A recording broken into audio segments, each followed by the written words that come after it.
Hey, everybody, John and Lance with the bench on mornings on ESPN 97.5. Let's talk a little Texans football. ESPN released its AFC South all-decade team. So from the four teams, the best at every position. J.J. Watt, obviously defensive end. He was also the MVP of the division for the decade. The AFC Coach of the decade, AFC South Coach of the decade, Bill O'Brien. Now, at first glance, Lance, you might say, Bill O'Brien. Right. We're talking about GM of the AFC South. We're talking about coach of the AFC South.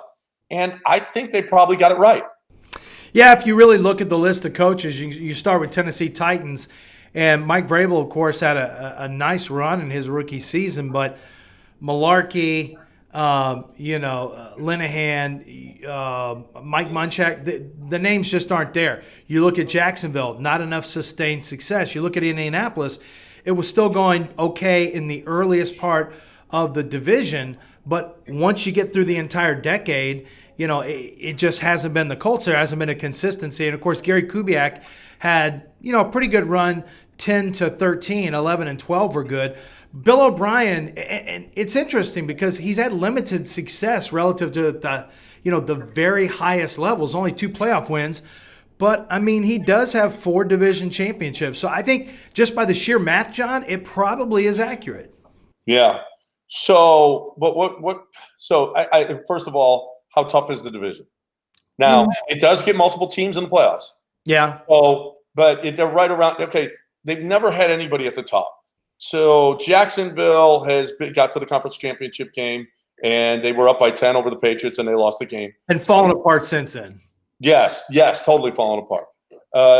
Tennessee got there last year, but as we mentioned, how good really have they been?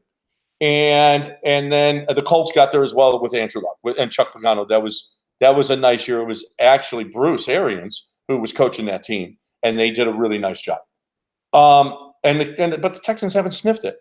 And so is it okay to just be to be good enough to get to the playoffs, but then you have absolutely no chance? I guess that's what they're saying. No, I think it's just I think he just won by default in this thing. I don't know if that's what they're saying, but he just wins by default because every single one of those teams you mentioned have been in AFC championship games in this decade, and the Texans are the only ones that haven't.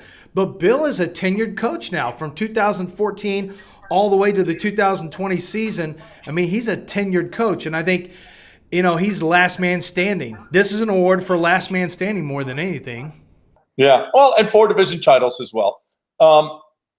Here's the thing: is I think some 9 and 7s in there. Well, he had 3 straight 9 and 7s, but that was good enough to win the division.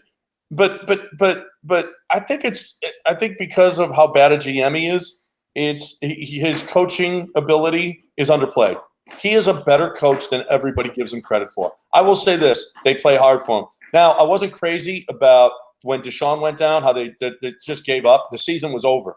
And when I saw the Steelers last year, when Ben Roethlisberger went down, they kept fighting, and they won some games that you were like, holy cow. The Texans didn't do that. And so, listen, he's so tied to Deshaun that Deshaun better be here for the long haul, for GM Bill and for Coach Bill. Right. But other than that, I've never seen a Bill O'Brien team quit on him. And that's saying something. So I think that from a preparedness standpoint, that can be a little up and down. But I do think that he understands how to game plan. He understands how to create certain things that work in his favor. I don't worry about the X's and O's with him. We can all, we're all going to have some issues at times with with play calls or the way he's approached certain things. He makes some really questionable decisions regarding challenges and the fake punt last year. The GM stuff I put aside. I've spoken on that a lot. As a coach, I don't mind him as a head coach of the team. I just don't know how sustainable it is with him being such an impulsive, combustible guy. That's the question to me is, can he keep the guys happy? Now, I think him showing this offseason, John, that he's willing to kneel with the team and that he has the team's back, I think that's really going to go a long way in helping to bolster the relationship with players, including one Deshaun Watson, who it felt like he was maybe a little on the fence this offseason after some of the moves the GM, Bill O'Brien, had made. Right. Well, the next step is we got to see him actually win a big game in the postseason against a good football team because it hasn't happened yet. Right. That's the next step.